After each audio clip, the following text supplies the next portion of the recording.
자, 시작하겠습니다. 지난 시간에 여기까지 했었죠. 그래서 이게 컨트롤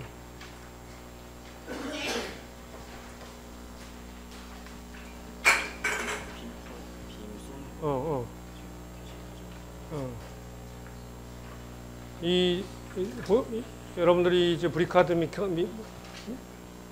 그 기구가 어떻게 움직이는지 이걸 아마 봤을 텐데, 이걸 들여다보면은 알 수가 있는 그런 거죠. 그래서 이렇게 URL을 달아놨으니까,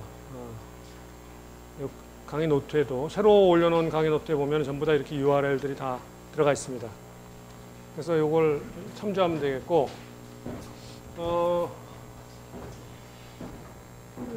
먼저 이제 기구의 분류에서 쭉 나오는데, 이 기구와 관련해서 이 톡파슨이라는 사람이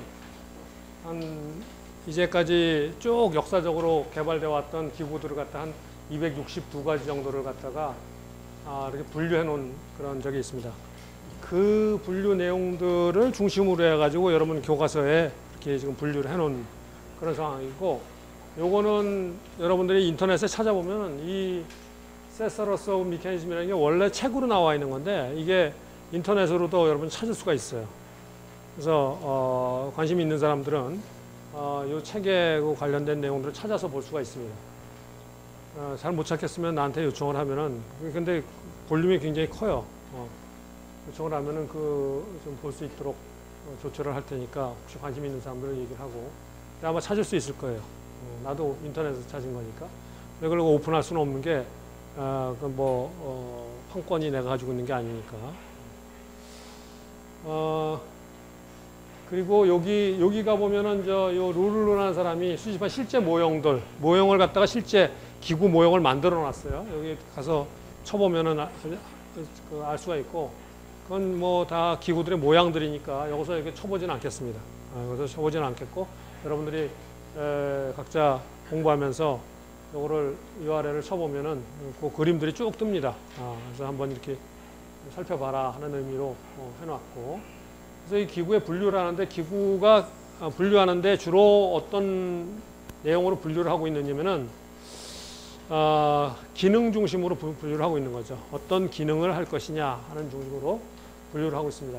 그래서 여기 첫 번째 나온 토글 기구라는 것도 일종의 어떤 그 기능을 얘기하는 거죠. 어떤 토글이라는 게 어떤 거냐? 여기서 같은 얘기를 갖다가 토글이라고도 하고, 여기 보는 스냅 액션이라고도 얘기를 하고, 플립 플랍이라고 얘기를 하기도 하고, 여러분들이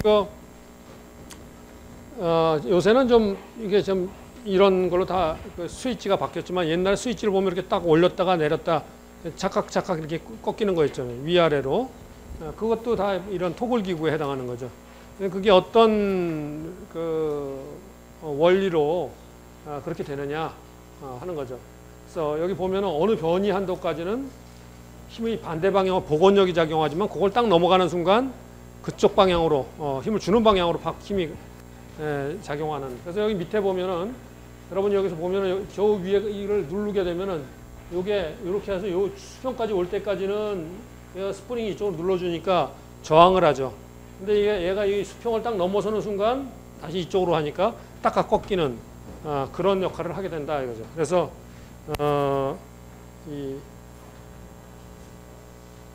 보면은 얘가 이게 좀 이상하다, 시원치 않다 이거.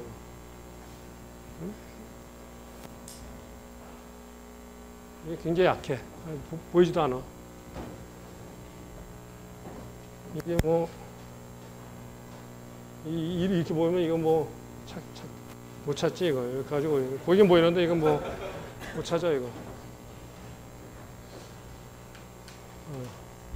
그래서 그렇게 작동하는 걸 갖다가 토글 기구라고 합니다. 토글 기구. 그래서 여기도 마찬가지죠. 이것도 요 밑에도 보면은, 이걸 보면은 여기까지 이렇게 올라가는 동안은, 여러분 교과서에 다 나와 있는 겁니다. 여기까지 올라가는 동안은 수평까지는 얘가 이렇게 밀어주기 때문에 근데 얘가 이렇게 해가지고 여기 수평 넘어가는 순간 밑으로 탁 꺾여버리죠. 그래서 뭐 이 정도는 아마 여러분 중에 저게 톡을 스냅 이렇게 그 수평 넘어가는 순간 딱 이렇게 꺾이겠다 하는 그 감이 안 오는 사람이 혹시 있을 수 있는데 혹시 이 정도 감이 안 오면은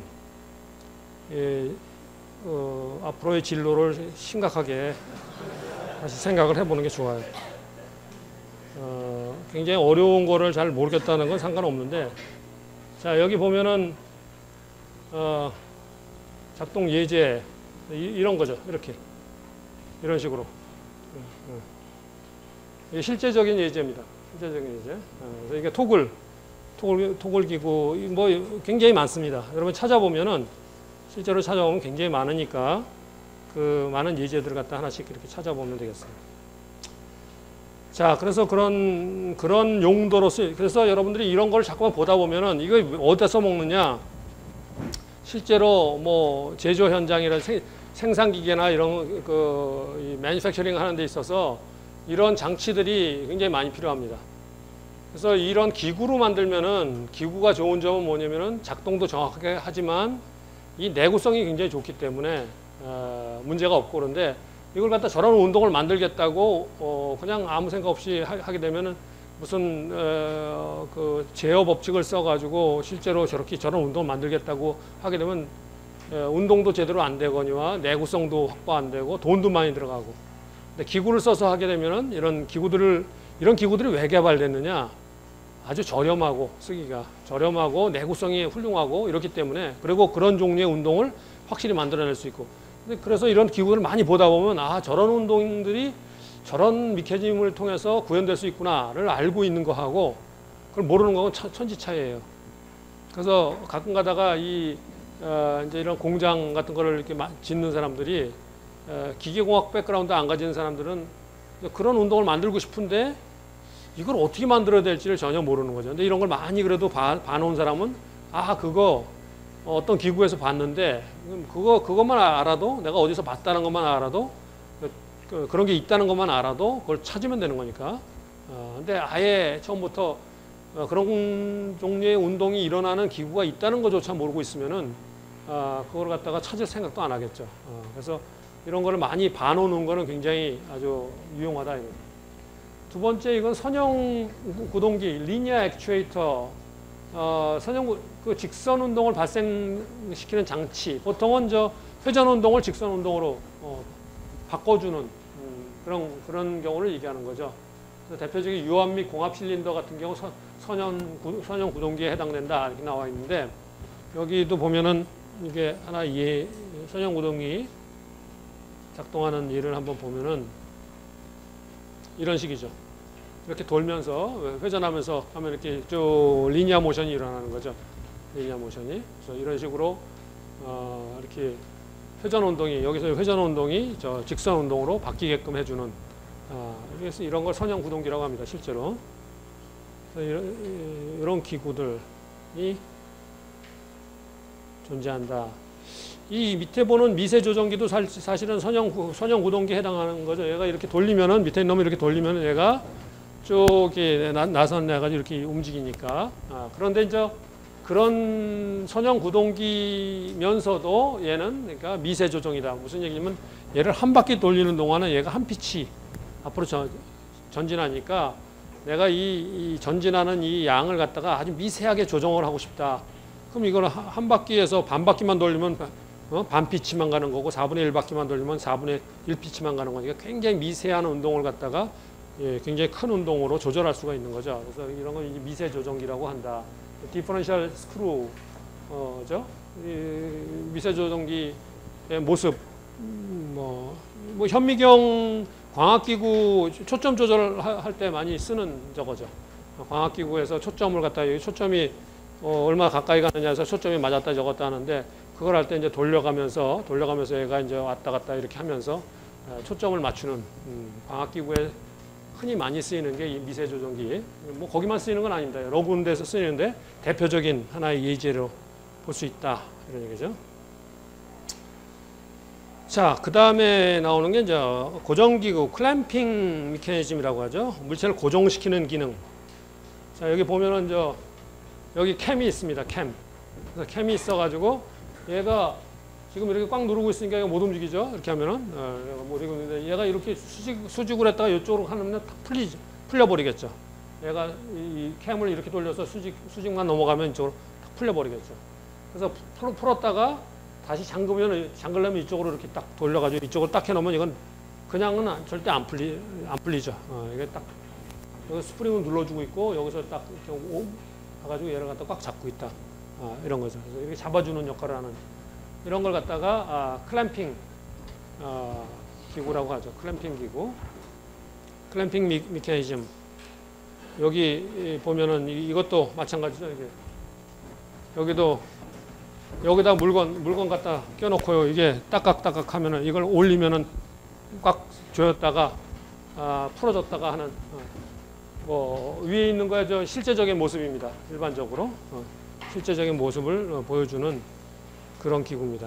그래서 손잡이로 이 정도는 여러분들이 뭐 안 보여줘도 얘가 어떻게 작동하겠구나 하는 거는 아마 대략 짐작할 수 있을 겁니다. 그래서 이런 기구를 고정기구, 클램핑 메커니즘이라고 한다. 자, 그 다음에 여기 보는 게 레칫하고 이스케이프먼트. 뭐 여러분이 봐도 이 그림 봐도 알겠지만 얘가 이 톱니바퀴가 이렇게 생겼기 때문에 이렇게는 돌지만 이렇게는 돌 수 있지만 이렇게 반시계 방향으로 돌지만 시계 방향으로 가려고 그러면 얘가 여기 가서 걸리겠죠. 못 움직이죠. 그러니까 한쪽 방향으로만 회전이 가능하게끔 해주는 이게 레칫이라고 하는 거죠. 레칫. 이것도 마찬가지고 이쪽도 마찬가지죠. 이쪽으로 못 돌죠. 이쪽으로만 돌 수 있는 거죠. 이런 그 기능을 하는 걸 갖다가 레칫이라고 얘기를 한다. 왜 그래?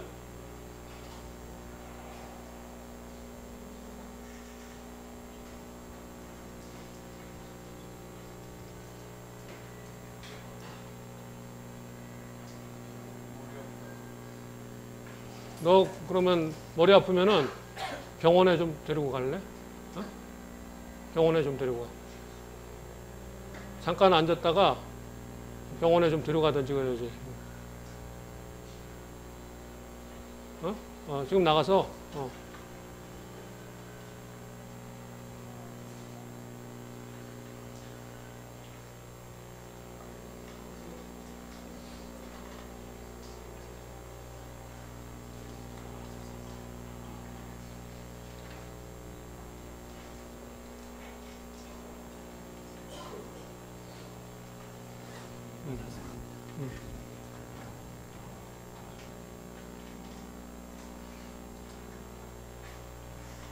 그 가방도 좀 같이 들어줘. 가방도 들어줘. 걸어갈 수는 있겠어?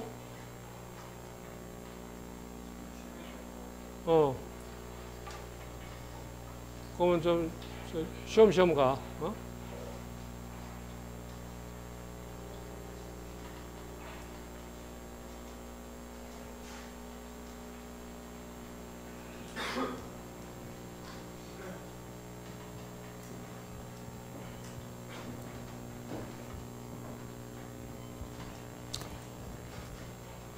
이런 기구들이 전부 시계에서 많이 사용되던 기구들입니다. 주로 시계 같은데, 이 그람 기구라는 건데, 이런 것들은 그래도 여러분이 알겠죠, 이게. 얘가 이렇게 돌면은, 여기 홈이 있어서 얘가 이렇게 돌려고 해도 지금은 못 돌죠.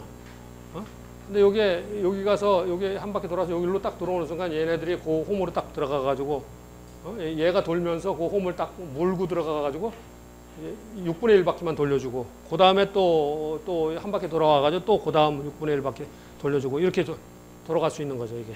그래서 얘가 한 바퀴 도는 동안은 얘가 다시 일로 돌아올 때까지는 얘가 멈춰 있다가 걸어가지고 6분의 1바퀴 돌려준 다음에 다시 한 바퀴 돌아올 때까지는 멈춰 있다가 다시 또 그 다음 걸어가지고 또 돌아가고 이렇게 돌아가는 이런 기구입니다. 그러니까 여러분들이 이 기구들을 이렇게 살펴보다 보면 별별 기구들이 다 있어요. 아주 희한한 이런 생각을 어떻게 했을까 하는 그런 기구들이 많이 있죠.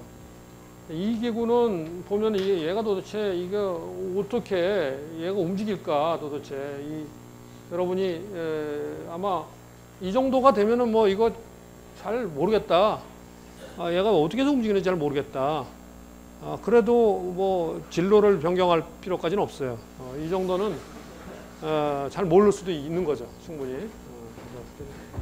그래서 거기 밑에 보면은 요거를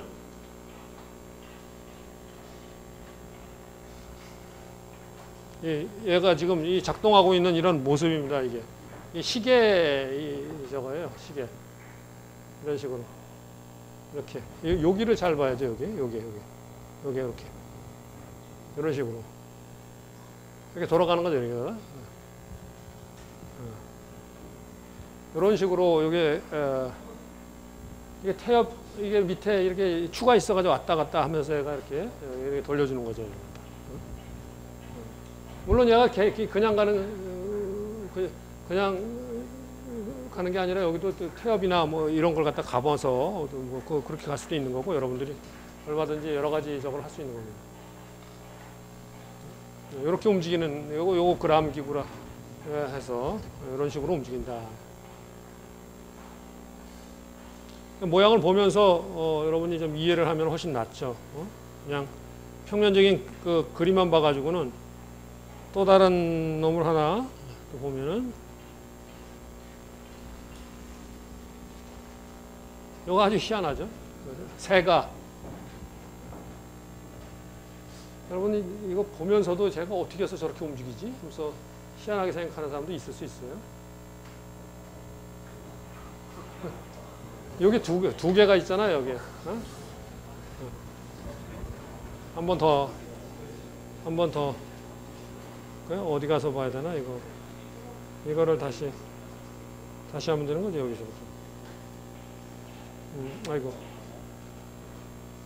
요 꼬리가 여기 요 두 개 걸리면은 그러면 그게 이렇게 딱딱 풀리는 거죠. 꼬리가 걸리면은 꼬리가 걸릴 때 여기 딱 해가지고 그 다음에 이렇게 돌고 잠시 멈췄다가 돌았다가 멈췄다가 돌았다 이렇게 만드는 기구죠. 그런 걸 갖다가 저걸 컨트롤을 해서 해결하려고 그러면 돈이 무지무지하게 돌아가는 거죠. 저런 기구로 해결하면 굉장히 간단하게 해결이 되는데 이런 것들이 굉장히 많다는 거죠. 실제적으로 기구가.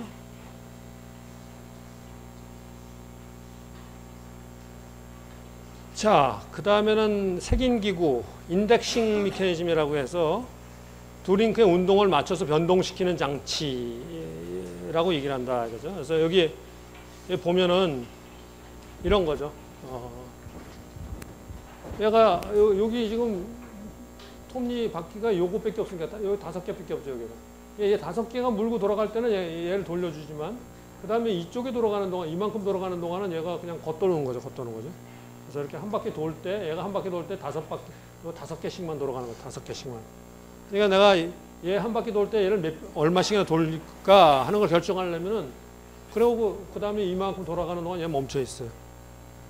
그러면 그런 종류의 운동을 해야 될 때가 많이 있죠. 예를 들어서 여러분이 무슨 작업을 하는 작업 테이블을 만든다 그랬을 때 여기다가 모터를 달고 얘를 돌릴 때 잠시 작업하는 동안 좀 멈췄다가 그 다음에 이제 작업 끝나고 나면 얘가 또 다시 시간이 딱 일정 시간이 되면 다시 돌아와서 또 돌려주고 그럼 이만큼 돌아가고 그 다음에 또 작업해가지고 또 작업하는 동안 멈춰 그 다음에 이게 테이블이라고 생각하면 이 테이블 위에서 쭉 앉아가지고 작업을 한다고 하면 이런 기구를 만들면은 그런 게 저절로 되죠.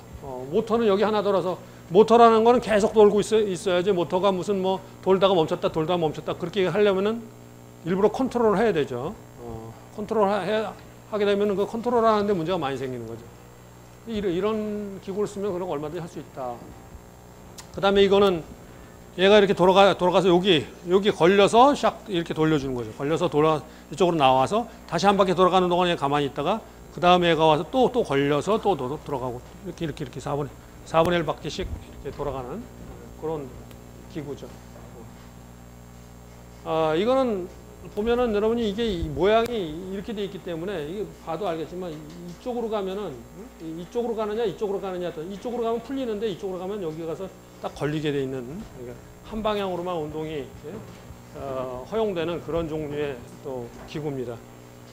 그러니까 그런 여러 가지 그 형태들을 만들 수 있다 이거죠. 요것도 그런 모양을 하나 보여주고 스킵.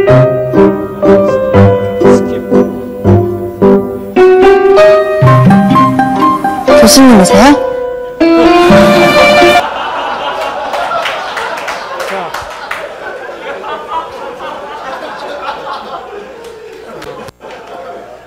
자, 이게 100카운터라는 거예요.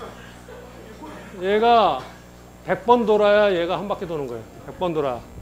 이거의 10분의 1, 또 얘 또 10분의 1 이렇게 도는 거죠.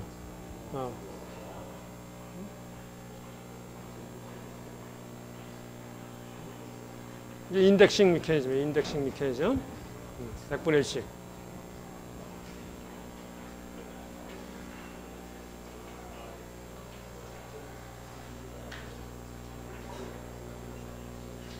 자, 그 다음에는 스윙 메커니즘 또는 오실레이팅 메커니즘, 락킹 메커니즘, 그죠? 그 뭐 스윙이나 락킹이라는 게 결국 흔들린다는 거예요. 이렇게 얘가 이렇게 한 바퀴 도면 얘는 이렇게 왔다 갔다 이렇게 하게 되니까 이것도 마찬가지죠. 이게 이렇게 도는 동안에 얘가 이렇게 왔다 갔다 할 테니까 그런 식이죠. 또 얘가 이렇게 도는 동안에 얘가 이렇게 왔다 갔다 하고 이것도 마찬가지죠. 얘가 도는 동안에 여기서 보면 2번이라는 게 인풋 링크예요. 전부 2번, 4번이 아웃풋 링크고 1번은 베이스고 보통 번호를 매길 때 1번은 베이스, 안 움직이는 베이스, 2번이 인풋, 3번은 보통 이게 커넥팅 하고 있는 거, 4번이 이제 뭐 이렇게 아웃풋 이런 식이 많이 되죠. 근데 여기 이거 같은 경우는 이제 3번이 사실은 이렇게 스윙을 하고 있죠. 움직이는 3번이 스윙하고 이거는 4번이 스윙을 하고 있고 얘는 지금 링크 자체가 3개밖에 없으니까 3번이 아웃풋이 되는 거고 2번이 인풋, 3번이 아웃풋 이렇게 되는 거죠. 그렇게 움직이는 그런 모양입니다. 이런 스윙 메커니즘 이것도 이런 식으로 이게 여러분이 그 와이퍼가 어떻게 움직이나 보면은 사실은 이런 식인 겁니다. 여기 이제 모터는 계속 이렇게 돌고 있는 거고 모터는 얘가 위에는 와이퍼가 왔다 갔다 하면서 그러니까 여러분이 그 자동차의 와이퍼 같은 걸 보면은 걔가 어떻게 움직이고 있을까? 그러니까 안에 저런 식으로 돼 있다는 거죠. 왔다 갔다 하면서 여러분들이 여기 다 달아놨으니까 나중에 다시 한번 보면서 충분히 그런 걸 어떻게 움직이는지를 하나씩 잘 살펴보면서 그건 그냥 보기만 하면은 어느 정도 그 기억만 하면은 나중에 그런 게 있었다 하는 것만 알고 있으면 필요할 때 그런 게 있다는 걸 알고 있으면 뭐 얼마든지 찾을 수 있으니까 찾아서 할 수 있는 거죠.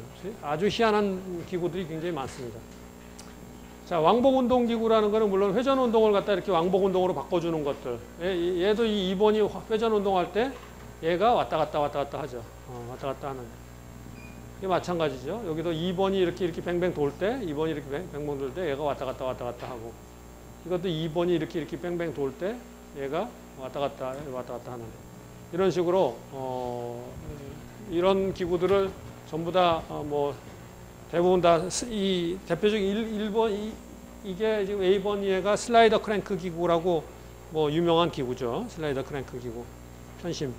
B번 같은 경우가 스카치 오크 기구라고 부르고 이게 이름들은 다 있습니다. 근데 이름 외우려고 그렇게 애쓸 필요는 없는 거고 여러분이 기구학에 관련된 아주 전문가가 된다 그러면 이름까지 다 외워야 되겠지만 예를 들어서 무슨 외워서 쓰는 그런 문제는 나는 별로 잘 안 내요. 외워서 쓰는 문제들은. 예를 들면은 하도 많이 써서 저절로 외워져야 되는 것들은 외우라고 그래요. 그러니까 예를 들어서 무슨 뭐 공식 중에서도 그 공식은 하도 많이 쓸 수밖에 없고 그런 거는 빨리 외워라. 어차피 많이 써야 되기 때문에 어차피 연습을 충분히 하다 보면 저절로 외워질 거 빨리 외워버려라. 이렇게 얘기를 하는데 뭐 어쩌다 한번 보는 이런 기구 이름이라든지 뭐 이런 거를 갖다 외워라. 그런 소리는 안 해요. 외우는 게 아니니까. 필요하면 보면 되니까. 이런 종류의 회전 운동을 직선 운동으로 바꿔주는 이런 왕복 운동으로 바꿔주는. 그러니까 직선 운동 중에서도 왕복 운동이 왔다 갔다 왔다 갔다 왔다 갔다 왔다 갔다 하는 그런 걸 갖다 영어로 reciprocate라고 하죠. 이렇게 왔다 갔다 하는 걸 갖다 직선 운동 중에서도 왔다 갔다 하는 그런 운동을 왕복 운동이라고 보통 붙이는 거죠. 자, 그런데 여기 보면은 이렇게 왔다 갔다 할 때 보면은 그러면 이렇게 밀 때하고 다시 올 때하고 시간이 같냐 이거죠. 시간이 같냐. 그게 일반적으로 다 다르다 이거죠. 그게 같게 만들 수도 있지만 일반적으로는 다 다르다. 그래서 그 비율을 여기서 얘기하는 대로 전진 대비 후진 시간. 여기 어드밴스드 스트로크, 그러니까 이렇게 나아가는 스트로크에 걸리는 시간을 갖다가 다시 돌아오는 데 걸리는 시간. 이걸 1보다 더 큰 기구를 갖다가 퀵 리턴 메커니즘이라고 한다. 그러니까 뭐 예를 들어서 여기서 1보다 더 크다는 Q가 1보다 크다는 거는 시간이 지금 그 앞으로 미는 이 시간이 더 길다는 얘기죠 지금 이 시간이. 그래서 이게 시간이 이렇게 갔다가 돌아올 때 이렇게 돌아오는 거죠. 그러니까 그 빨리 돌아온다 해서 퀵 리턴 메커니즘이라고 얘기를 한다 이런 얘기죠. 이렇게 밀었다 이렇게 돌아오고 쭉 밀었다 이렇게 돌아오고 이렇게 돌아가는 거예요. 그런 식의 운동을 하는 걸 갖다 퀵 리턴 메커니즘이라고 한다. 그래서 이런 식으로 요 Q 값을 갖다가 그 전진 대비 후진 시간 B 이렇게 얘기를 한다 이런 얘기죠. 뭐 내용이 뭐 어려울 거 하나도 없는 얘기죠. 당연한 그런 얘기. 그 외에도 이거 완저라는 사람이 만든 재봉기에 많이 쓰이는 기구입니다. 얘가 재봉기에 이렇게 해가지고 얘가 이렇게 빙빙빙 돌면서 얘가 이렇게 왔다 갔다 하는 거죠. 왕복 운동하는 거예요. 재봉기에 쓰이는 기구입니다. 재봉기에. 실제 모양이 여기 있습니다. 이 완저 기구 보면은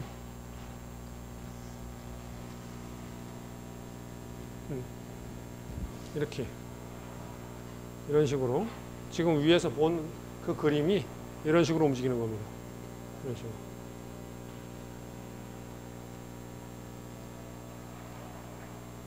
식으로. 한 번은 깊이 들어갔다, 한 번은 적게 들어갔다 막 이러죠. 이건 실제로 만들어서 이렇게 돌리고 있는 모양을 보여주죠. 한 번은 깊게 들어갔다, 한 바퀴 돌 때는 조금 눌렀다가 두 바퀴 돌. 실제 여러분들이 재봉기 본 적이 있는 사람이 있는지 모르겠는데 재봉기 할 때 이게 한 번 이랬다가 한 번 이랬다가 한 번 이랬다가 한 번 이랬다가 이렇게 들어가죠. 이렇게. 그게 이 바느질을 할 때 그 작업과 관련이 있습니다. 바느질 할 때 이 바늘이 들어갔다 나왔다 하면서 이 실이 꼽히는 그 작용과 관련이 있습니다. 그래서 한 번은 얇게 들어가고 한 번은 깊게 들어가고 그런 운동을 만들어내는 그런 기구죠. 그런 필요에 의해서 이런 기구들을 갖다가 이 기구학하는 사람들이 이런 기구들을 다 고안해낸 거예요. 여러 가지 뭐 생각을 하면서 그런 기구들. 그래서 이런 것들이 있다는 걸 알고 있으면 이게 뭐 재봉기에만 쓰리라는 법은 없죠. 여러분이 나중에 무슨 목적으로 어디에 쓰일지 몰라요. 뭔가 뭐 생산할 때 뭔가 무슨 그런 운동을 만들어내야 되는 여러 가지 형태의 운동들을 만들어내야 되거든요. 여러 가지 형태의 운동들을. 그런 운동들을 이런 기구를 통해서 다 이렇게 구현해낼 수 있는 여러 가지 형태들이 있다는 거죠. 그걸 많이 알수록 그걸 활용해서 여러 가지 유용한 작업들을 다 할 수 있다는 거죠. 그 다음에 보는 건 이거는 전환기구, 리버싱 메커니즘 해서 이거는 여러분들이 자동차 전진, 후진할 때 얘기죠. 예를 들어서 뭐 A 쪽이 이게 엔진에서 뭐 오는 거고 이쪽에 바퀴 쪽으로 가는 거라고는 얘가 이렇게 돌고 있는데 지금 이렇게 돌고 있으면 이렇게 돌고 있을 때 얘는 이렇게 돌겠죠. 이렇게 돌고 있는데 그렇게 돌다가 기어를 딱 넣어주는 순간 백기어를 넣어줬다. 얘가 이렇게 들어가는 거예요. 이게 이렇게 들어가는 거죠. 이게 이렇게 들어가는 순간 얘가 돌면서 얘를 한 바퀴 돌리고 하니까 얘가 방향이 바뀌는 거죠. 이건 여기서 빠지고, 이건 여기서 빠지고 얘가 일로 들어가가지고 얘하고 같은 방향으로 돌죠. 여기서는 지금 얘하고 다른 방향으로 도는데, 그래서 요게 하나 있음으로써 이렇게 가느냐에 따라서 회전 운동의 아웃풋 쪽에 회전 운동의 방향이 바뀌는 거죠. 이런 걸 갖다가 지금 전환기구, 리버싱 메커니즘이라고 얘기를 합니다. 회전 운동의 방향을 바꿔주는 역할을 하는 그런 기구. 여러 가지 운동들이 전부 가능한 거죠. 여기서는 뭐 연동기구, 커플링 앤드 커넥터, 커플링이라는 것 자체가 뭐 서로 연결되어 있다는 그런 얘기고, 그래서 뭐 또는 지금 여기 보는 것처럼 지금 이 운동은 여기는 이렇게 돌고 있는 거고 여기 이렇게 돌고 있는 거니까 얘가 지금 방향이 지금 다르죠. 이건 이렇게 돌고 있고, 그래서 방향이 서로 수직인 방향인데 회전하는 운동이 방향을 바꿀 때 이런 벨트를 통해 가지고 풀리를 하나 중간에 걸어줘서 이 회전 운동을 갖다가 회전 운동의 축 방향이 바뀌는 거죠. 내가 회전 운동을 갖다가 이런 방향으로 돌고 이쪽 방향으로 이렇게 돌고 있는데 임의의 이런 방향으로 도는 운동으로 만들고 싶다.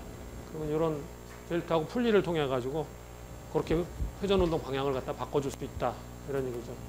그런 운동 두 개를 연동시키는 이런 걸 갖다 이제 연동기구, 그런 연동 기능을 갖다 갖추고 있다. 이런 얘기죠. 뭐 이것도 커플링 역할을 해주고 얘가 돌고 있는데 얘는 이렇게 왔다 갔다 하든지 뭐 이거는 따져봐야 합니다. 얘가 돌 때 얘가 돌지 아니면 여기까지 왔다 갔다 할지 이거는 나중에 분석을 다 해봐야 되는 거죠. 나중에 그런 분석하는 걸 여러분이 배우게 되는데, 그래서 기구의 형태는 아주 무지하게 다양합니다.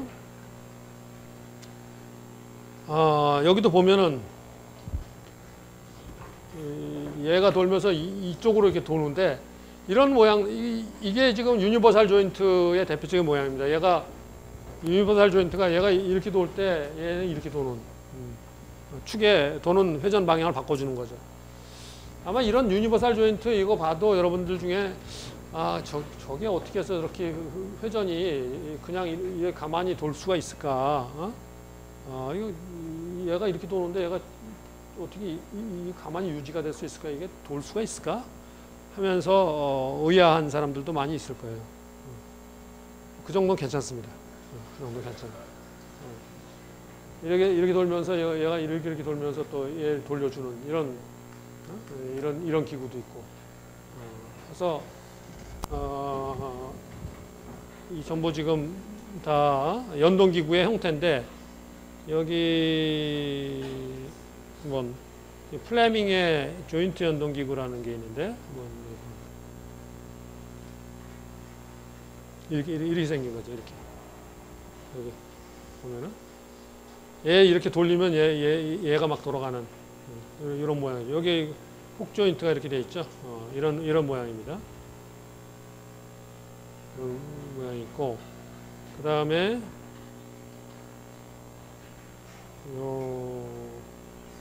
후크 조인트 모양 지금 얘기하는 대로 얘가 처음에는 이게 각도가 이렇게 있다가 나중에는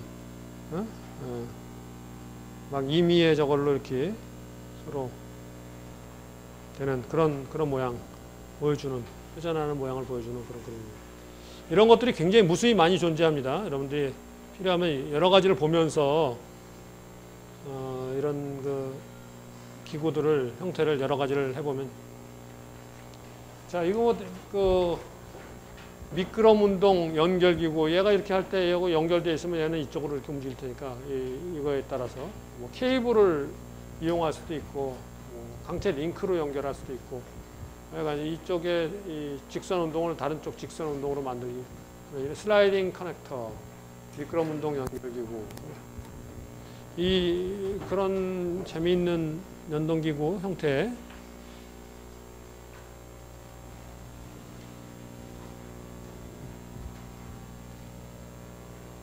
지금 여기에 얘를 뺑뺑 돌리고 있는 겁니다. 얘를 뺑뺑 돌리면서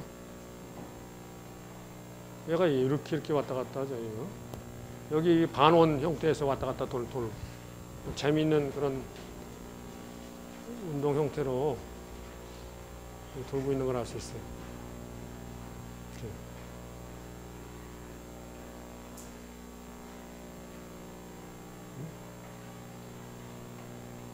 직선 운동이 이렇게 왔다 갔다.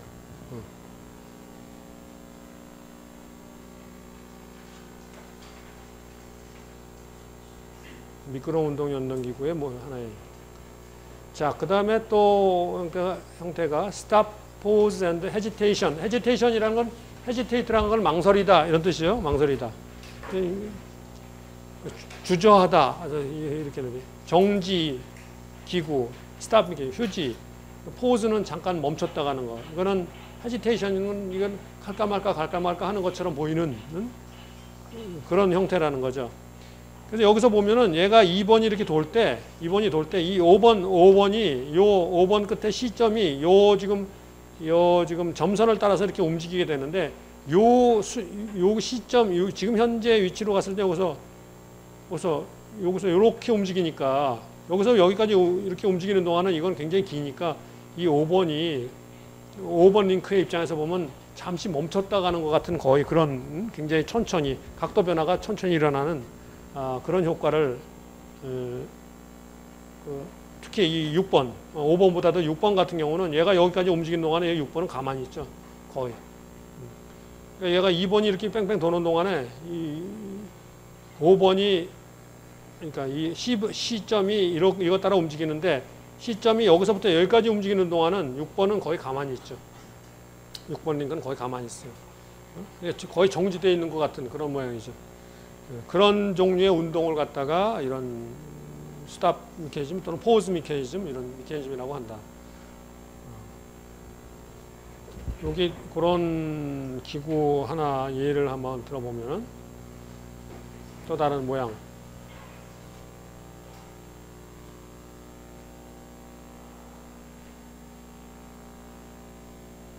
멈춰 있다가 쭉 올라갔다가,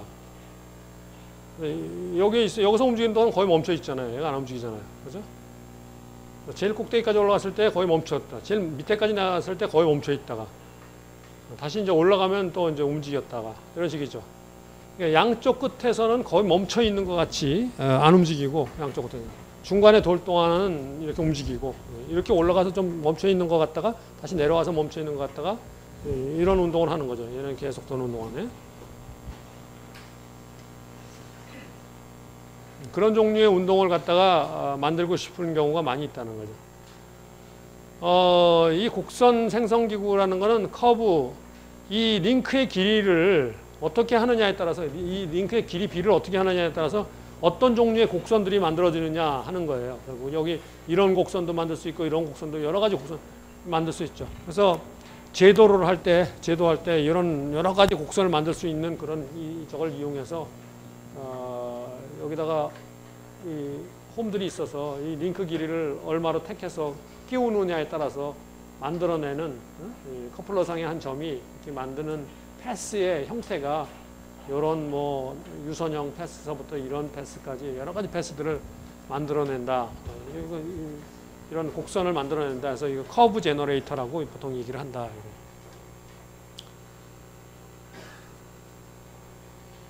이건 직선 생성기구. 스트레이트 라인을 어떻게 만들어내느냐. 이거 움직이는 동안에, 그래서 2번이 이렇게 움직이는 동안에 이 P점이 움직이는 이 모양을 보면 이 점선 따라서 거의 이거는 완전히 직선은 아니고 거의 직선 모양, 이런 거죠. 이것도 마찬가지로 여기 있는 요 점이 요 P점이 여기 하나의 3번 링크인데 3번 링크 상의 요 P점이 거의 이쪽으로 이렇게 왔다 갔다 한다. 왔다 갔다 한다. 그것도 여러분이 이제 또 어떤 사람은 또 잘 그렇게 될까 하면서 의아한 사람도 있을 테고 그런데 그 다음에 이것도 마찬가지로 얘가 이렇게 왔다 갔다 이렇게 하고 그 다음에 이쪽도 이 아래 위로 왔다 갔다 하고 이런 직선을 만드는 기구들 거기 이름을 붙여서 직선 만드는 기구가 뭐 와트 기구니 로버트 기구니 뭐 포실리어 기구니 이런 뭐 스카트 러셀 기구 판타그래프 기구 이런 것들이 전부 다 직선을 생성하는 그런 기구들입니다. 이런 직선을 생성하는 기구의 어떤 작동 모습을 직접 한번 하나 보면은 여기에 지금 요 빨간 요거 서상에 움직이는 거죠. 근데 여기서부터 올라가는 동안은 요 빨간 점이 직선을 이렇게 만들죠. 그런데 내려와서 이쪽도 직선 만들고 이런 식으로 직선을 만든다 이거. 빨간 링크의 중간 링크의 가운데 점이 그런 걸 만든다는 거죠. 빨간 링크의 가운데 점이 움직이면서 이런 직선을 올라가면서 내려가면서 이런 식으로 만든다. 직선 생성 기구 여러 가지 형태들이 굉장히 많이 존재한다. 그 다음 거 한번 볼까요?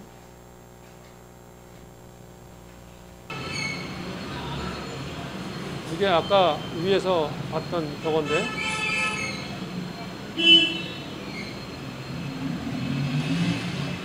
이렇게 움직일 때 보면 이렇게 움직이는 거예요. 아까 그 위에서 봤던 그 기구 있죠? 이렇게 움직이는 거예요. 직선. 여기하고는 고정되어 있는 겁니다. 베이스에 요 점하고 요 점하고는 핀 조인트로 이렇게 여기 고정되어 있고 얘하고 얘는 같이 리지드하게 이렇게 연결되어 있는 거고 얘하고는 리지드하게 직선을 만들죠. 이런 식으로 움직인다.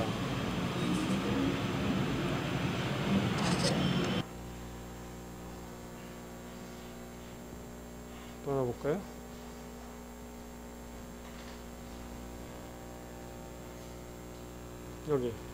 여기 있는 기구 아까 직선을 이렇게 만든다. 한번 더 보죠. 금세 지나갔는데 이렇게 움직인다. 그래서 이런 기구들이 여기 원하는 운동을 결국 기구의 목적은 원하는 운동을 만들려고 하는 거죠. 원하는 운동을 만들려고 하는 게 기구의 가장 중요한 목적이다. 자, 그래서 여러 가지 기구의 종류들이 이거 말고도 여기서는 여러분들의 어떤 상상력을 자극하는 거죠. 상상력을. 뭐 굉장히 희한한 운동들이 이런 기구들을 통해서 많이 만들어질 수 있구나.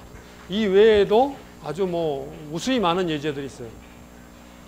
요새는 뭐 다행히도 인터넷에 들어가 보면은 이런 종류의 기구들에 관련된 운동들이 동영상이 굉장히 많으니까 여러분들 그 중에서 이렇게 보면서 여기서 중요한 거는 그런 종류의 운동, 어떤 종류의 운동들이 그렇게 만들어지는지를 많이 보는 경험을 갖는 게 굉장히 중요하다. 그거 자체가 필요하게 되면은 나중에 그런 게 있다는 것만 알아도 필요하게 되면 그걸 다시 찾아서 얼마든지 쓸 수 있는데 그런 거 있다는 것 자체를 모르는 사람은 그걸 찾을 생각을 안 하기 때문에 그래서 이런 여러 가지 종류들을 한번 이렇게 쭉 보는 거는 굉장히 좋은 경험이 된다 이런 얘기예요. 자, 그리고 여기에 이제 그 다음에 기구학적 변환이라는 그런 용어가 등장을 합니다. 키네마틱 인버전이라고 해서 기구학적 변환이라고 해서 등장을 하는데 이렇게 너무 조는 사람들이 벌써 막 생기네. 이게 학기 초에 한두 번 강의를 들으면서 졸기 시작하면은 그 다음에는 그게 이제 조건 반사가 돼가지고 내 목소리만 들으면 졸기 시작해요. 그렇게 되면 학기 내내 좋으니까 그러지 않도록 혹시 졸리면은 뒤에 가서 서서 들어도 되니까 서서 듣던지 이렇게 조치를 취하세요. 가만히 앉아가지고 그냥 운명아 나를 잡수시오. 그러면 이런 식으로 하지 말고 뭔가 노력을 해야지. 뭔가. 자, 여기 보면은 이게 이제 유명한 피스톤 크랭크 메커니즘이죠. 2번이 이렇게 돌 때 여기서 보면 2번이 인풋 링크라고 그랬죠. 2번이 인풋 링크. 2번이 돌 때 4번이 왔다 갔다 이렇게 하는 피스톤 크랭크 메커니즘인데, 자, 이 모양을 보면 사실은 얘가 어느 거를 여기서는 1번이 고정이 된 거죠. 1번이 고정된 베이스고. 근데 여기서는 1번을 베이스로 안 쓰고 2번을 베이스로 쓴 거예요. 그러면 얘하고 사실은 똑같은 저건데 뭐가 고정되어 있느냐만 바뀐 거예요. 뭐가 고정되어 있느냐만. 이렇게 움직일 수도 있다. 얘가 이렇게 움직이면 얘는 왔다 갔다 하겠죠. 얘가 왔다 갔다 이렇게 왔다 갔다 할 때 얘는 이렇게 왔다 갔다 하겠죠. 그런 운동이 되는 거죠. 그 다음에 얘는 3번을 고정시켰어요. 이거는. 아까 이 3번을 움직이는 링크였는데 얘가 고정되어 있다. 얘가 베이스라고 생각하면 또 얘가 움직이는 동안에 얘가 뭐 까딱까딱 하든지 뭐 그러겠죠. 까딱까딱 하든지. 이거는 4번이 고정돼. 4번이 고정된. 이게 유명하게 펌프질 할 때 얘가 2번을 이렇게 왔다 갔다 막 펌프질을 이렇게 하면 얘가 1번이 왔다 갔다 이렇게 왔다 갔다 하죠. 펌프질하는 메커니즘이 이런 식이죠. 사실은 똑같은 저건데 고정은 어떤 걸로 시키느냐가 달라진 것 뿐이죠. 상대 운동이 굉장히 달라져 보이지만 실제로는 똑같은 기구다. 똑같은 기구인데 거기서 베이스를 뭘로 취하느냐만 달라지는 거죠. 이런 변화를 베이스를 뭘로 잡느냐에 따라서 운동 양식이 이렇게 변화하는 이런 거를 키네마틱 인버전, 기구학적 변환이라고 얘기를 한다. 이 얘기를 하는 거는 이 기구학적 변환 기법을 나중에 신세시스 할 때 제일 학기 마지막에 가서 합성에 대한 걸 배울 때 이 기구학적 변환 기법이 등장을 합니다. 그래서 이 변환이라는 개념이 그때 다시 쓰이게 되기 때문에 여기서 잠시 이렇게 기구학적 변환에 대해서 소개를 하고 넘어가는 겁니다. 소개를 하고. 뭐 어려울 건 하나도 없어요.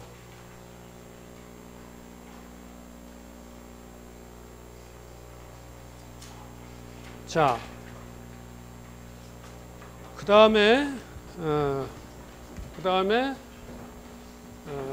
이제 그라시오프의 법칙이라는 게 되는데, 그라시오프의 법칙은 사절기구, 그러니까 이 핀 조인트 4개로 이루어져 있는 사절기구에 대해서 이 그라시오프라는 사람이 운동이 가능하려면은 어떤 링크 길이들의 어떤 그 조건이 만족돼야 될까, 이런 걸 연구를 했어요. 근데 여기서 그 사람이 쓴 이 법칙을 읽어보면은 어떻게 돼 있냐면은 사절기구의 경우 가장 긴 링크, 가장 짧은 링크의 합이 나머지 두 링크의 합보다 크면은 어떤 링크를 입력 링크로 사용하더라도 완전 회전 운동은 불가능하다. 그러니까 가능하다라는 얘기를 한 게 아니라 불가능한 조건을 얘기한 거예요. 불가능한 조건을. 가능한 조건을 얘기한 게 아니에요. 그러니까 여기서 그러니까 결국 가능해지려면 적어도 이렇지는 말아야 된다는 얘기죠. 가능해지려면. 그러니까 필요 조건이에요. 필요 조건. 완전 회전 운동이 가능하기 위한 필요 조건이에요. 충분 조건이 아니라 필요 조건. 그렇죠? 필요 조건이 만족 안 되면 불가능하다는 얘기죠. 그래서 그 필요 조건이 뭐냐? 이거예요. S 플러스 L이 P 플러스 Q 이렇게 되면은 이게 만족이 돼야만 완전 회전 운동이 가능할 수 있다. 가능할 수 있다. 항상 가능하다는 얘기는 아니고 가능할 수 있다. 이런 얘기예요. 이게 안 되면 아예 완전 회전 운동은 할 수 없다. 그 얘기입니다. 요 내용을 여러분이 정확히 숙지해야 돼요. 그러니까 뭐냐면은 충분 조건하고 필요 조건하고 헷갈리는 사람들이 많이 있어요. 그러니까 보통 우리 두뇌는 충분 조건을 더 좋아해요. 이러면 이렇다 이렇게 얘기하는 거가 좋지. 지금 이것처럼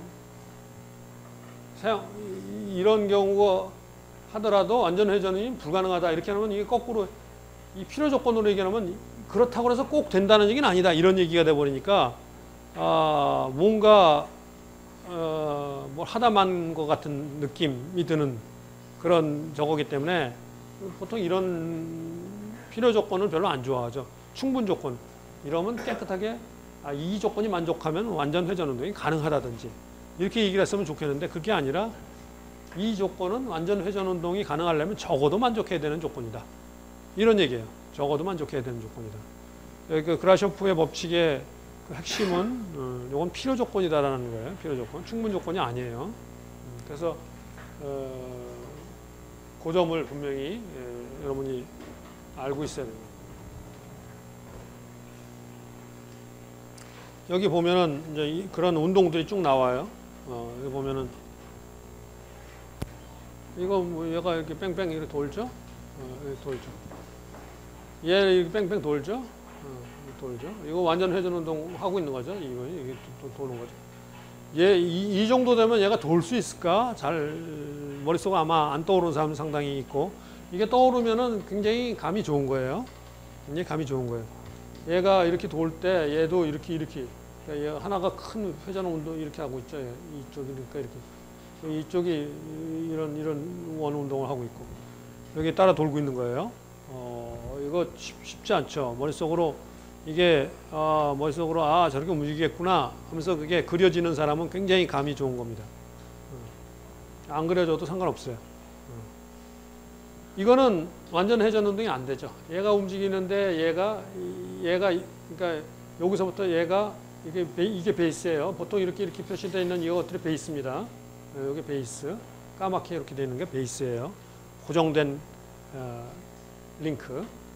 그래서 얘가 여기서부터 이렇게까지밖에 못 움직이고 이거 이상은 못 가죠. 못 가고 이거 이상 못 가고 얘가 이렇게 움직이는 동안은 얘는 이렇게까지만 움직일 수 있고 완전 회전 운동이 안 돼요. 안 되는 그런 예죠. 이런 얘가 이거 만족 안 하는 그런 케이스에 해당하는 겁니다. 그래서 이런 걸 이 법칙을 그라쇼프의 법칙이라고 한다. 그래서 앞에서 보면은 이 완전 회전 운동이 가능한 세 가지 형태가 나타났죠. 세 가지 형태. 세 가지 형태를 여기서 그 이름을 붙여서 이렇게 세 가지 형태의 기구들의 이름이 있습니다. 크랭크 락커. 왜 이걸 락커라고 하느냐면 락커는 하나가 뺑뺑 도는 동안 하나 이렇게 왔다 갔다 하는 거거든요. 이렇게 하는 거죠. 근데 사실은 이거 락커라는 게 이 초창기에 이 기구를 이용해서 바위를 부술 때 썼다고 그래요. 이렇게 돌리면서 얘가 이렇게 가서 꽝 가서 부딪히고 그리고 광산 같은 데서 이렇게 작업할 때 이게 뱅뱅 돌면 얘가 가서 꽝 가서 부딪히고 꽝 가서 부딪히고 계속 이렇게 가서 부딪혀가지고 바위 깨는데 그래서 락커 그 바위를 부수는 그런 기계에 많이 썼다고 해서 락커라고 그러는데 얘가 그냥 이렇게 하니까 그 후에 여러분들이 하는 음악에서 락커라고 그러죠. 락커. 그게 꼭 이렇게 왔다 갔다 하는 것처럼 그 락 뮤직 하는 사람들이 막 기타를 갖다 이렇게 들고 이렇게 하니까 이게 꼭 락킹 모션 하는 것 같다 그래서 락커라고 하기 시작한 거죠. 이게 같은 이미지에서 기계공학에서 출발한 겁니다. 여러분들은 자부심을 느껴야 돼요. 그 다음에 이게 지연 링크. 아까 잘 모르겠다, 잘 모를 수 있다 한 거 있죠. 두 번째 이렇게 하나 크게 돌고 있을 때 딴 게 또 하나 크게 따라 도는 거. 이게 드래그 링크. 하나가 돌면서 하나가 따라서 도는 것 같은 이런 모양으로 돌고 있는 거예요. 드래그 링크 미케니즘이라고 하는 거죠. 그 다음에 요거는 이중 락커 기구. 요거는 요거 완전 회전 운동이 불가능한 요거 이중 락커 기구. 양쪽이 이렇게 되는 이 경우를 얘기하는 거죠. 요거하고 요거는 둘 다 락커죠. 락킹 모션이죠. 얘가 이렇게 도는 동안 얘는 이렇게 락킹 모션 하고 있고 얘가 도는 동안 얘가 이렇게 락킹 모션 하고 있으니까 얘 두 개는 둘 다 크랭크 락커 기구고 A나 B는 C가 지연 링크고 D가 이중 락커기고 이렇게 된다 이런 얘기죠. 그 다음에 루르라는 사람은 이걸 약간 더 발전시켰어요. 그라쇼프 법칙을 좀 더 발전시켜 가지고 여기서 지금 S, P, L 이건 S는 숏이고 쇼티스트, 이건 롱기스트고 PQ가 중간 인터 랭스가 저거한 건데 이 S는 크랭크, P는 레버, 뭐 L은 커플러, Q는 고정 틀이라고 했을 때 그라쇼프 법칙을 이런 관계식들을 도출해 가지고 이 네 가지 식들이 성립하지 않을 때 발생할 수 있는 현상들을 갖다가 이런 식으로 이 식들이 이게 성립해야 된다. 그렇지 않으면은 이게 뭐 불가능하다 하는 걸 갖다 이렇게 그림을 그려 가지고 루르라는 사람이 어떤 조금 더 구체적으로 조건을 갖다가 완전 회전 운동 시키기 위한 조건을 갖다가 좀 더 발전을 시켰습니다. 그래서 이건 루르의 법칙이라는 게 있는데 이건 뭐 하나의 약간의 변형된 법칙입니다. 변형된 법칙. 여러분이 혹시 이 법칙을 써서 풀어야 되는 그런 문제들이 있으면 뭐 풀어도 되는데 그라쇼프 법칙 하나는 분명히 알고 있어야 돼요. 그라쇼프 법칙 하나는 분명히 알고 있어야 되고 요거는 좀 변형된 거니까 이거는 여러분 책에 혹시 루르 법칙을 써서 풀어라 하는 거가 있으면 이거를 들여다보고 잘 이해할 필요가 있지만 여기까지 뭐 상세하게 적할 필요는 없다. 자, 그리고 지금 이 시간이 좀 적은데 역학적 유효비라는 게 마지막으로 나옵니다. 역학적 유효비는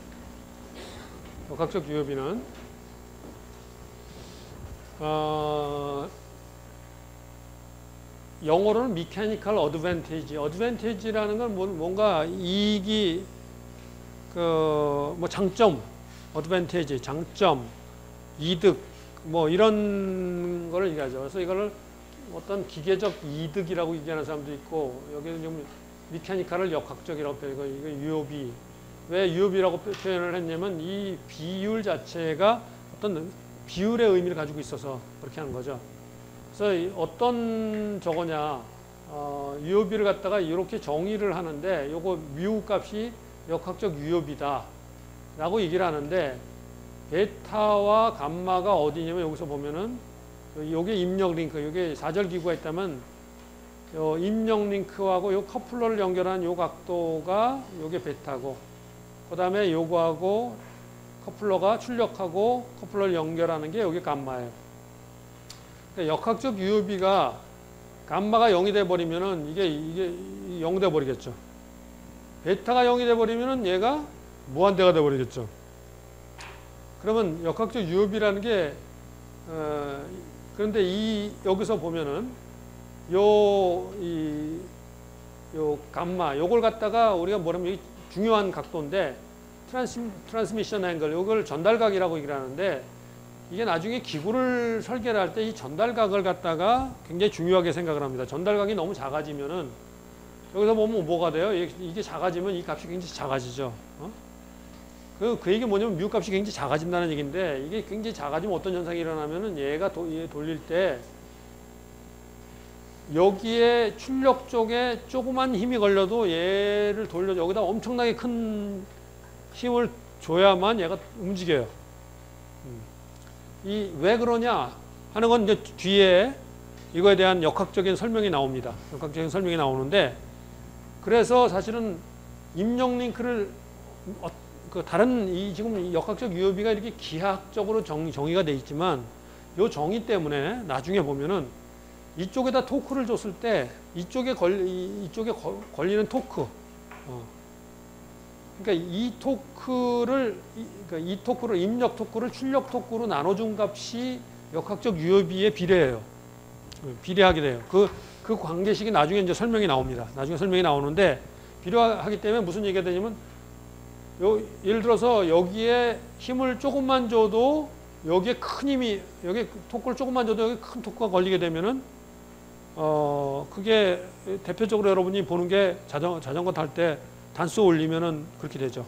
단수 올리면은 이쪽에 조금만 이렇게 여러분이 힘을 서서히 줘도 가파른 경사길도 막 올라간단 말이에요. 대신 물론 많이 돌려야 되죠. 좀 힘은 적게 들어가죠. 힘은 적게 들어가죠. 그런 역할을 하는 거예요. 그러니까 결국은. 근데 이게 감마가 0이 돼버리면은 감마가 0이 되려면 이게 뮤가 0이 돼버리기 때문에 여기다 아무리 힘을 줘도 못 움직여요. 그러니까 실제적인 기구들은 여기 얘하고 사이에 여기 마찰력이라는 게 항상 있죠. 마찰력. 조금이라도 마찰력이 있게 마련이에요. 근데 만약에 0이 돼버리면 이 마찰력 때문에 얘가 못 움직이는 거예요. 이쪽에서 힘을 줘도 못 움직이는 거예요. 그러니까 이 감마가 얘가 작동하는 동안에 감마가 0 근처로 가게 되면은 문제가 생기는 거예요. 0 근처로 가게 되면. 그러니까 그렇게 만들면 안 되는 거예요, 기구가. 이런 사절 기구 같은 경우는 그냥 보기 좋으라고 얘가 이렇게 돌 때 얘가 이렇게 도는 거 이렇게 만들지만 실제 기구를 만들 때는 그런 기구는 잘 안 만든다. 그런 기구는 안 만든다. 왜? 감마가 움직이는 동안에 이 전달각이 0으로 되면 안 된다. 그래서 나중에 보면 이 전달각은 적어도 뭐 한 40도 이상은 돼야 된다. 항상 작동하는 동안에 무슨 어떻게 하더라도 얘가 40도 미만으로 떨어지는 일은 없도록 그런 기구를 만들어야 된다 하는 그런 기구의 어떤 설계의 어떤 조건이 주어집니다. 그렇지 않으면 역학적 유효비가 너무 작아져 가지고 실제로 작동할 때 문제가 생긴다. 작동할 때. 그래서 역학적 유효비가 뭐다. 그게 왜 지금 이 전달각이라는 게 뭐다. 왜 전달각을 왜 실제 기구 설계할 때 어느 값 이하가 되면 안 된다 하는 그런 설계 조건이 주어지는가 하는 게 이제 역학적 유효비의 측면에서 설명을 한 겁니다. 여기서 왜 지금 이것이 나중에 이쪽에 걸리는 토크하고 이쪽에 걸리는 토크하고 사이에 어떤 비율이 되는가 하는 건 나중에 그렇게 어렵지 않습니다.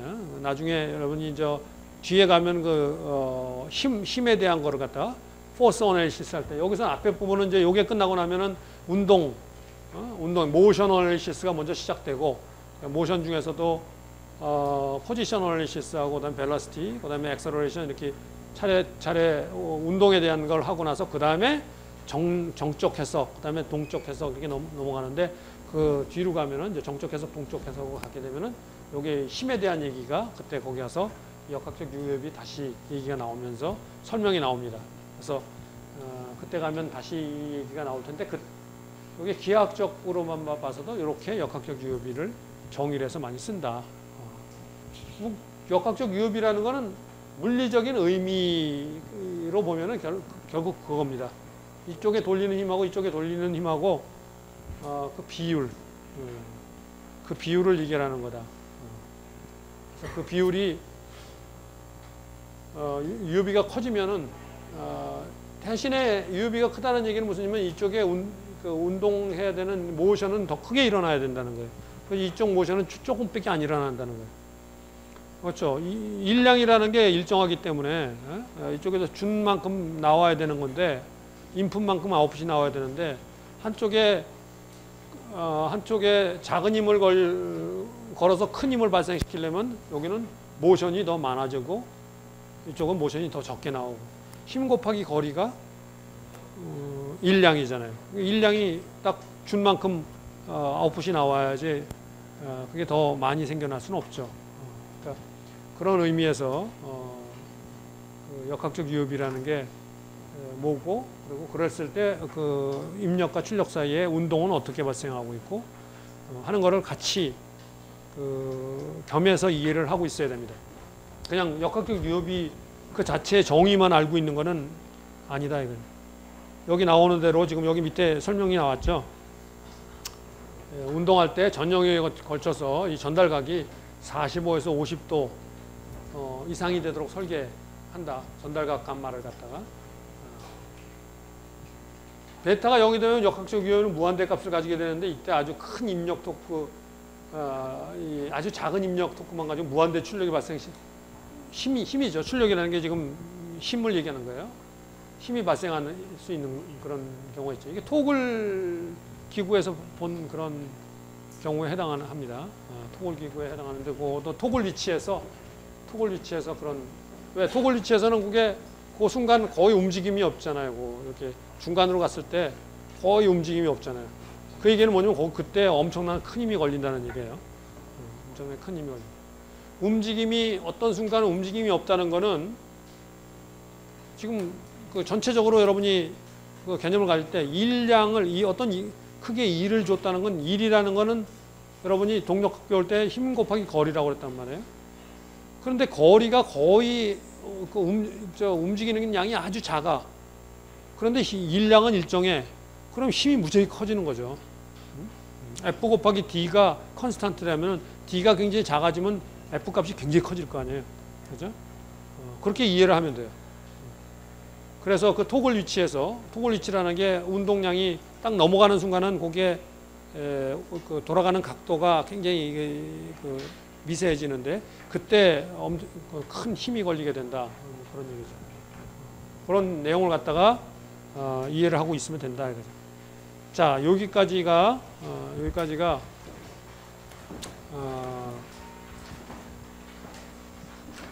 요 기구에 대한 소개, 일반적인 소개 이야기를 한 겁니다. 기구에 대한 일반적인 소개 얘기를 한 거고, 그래서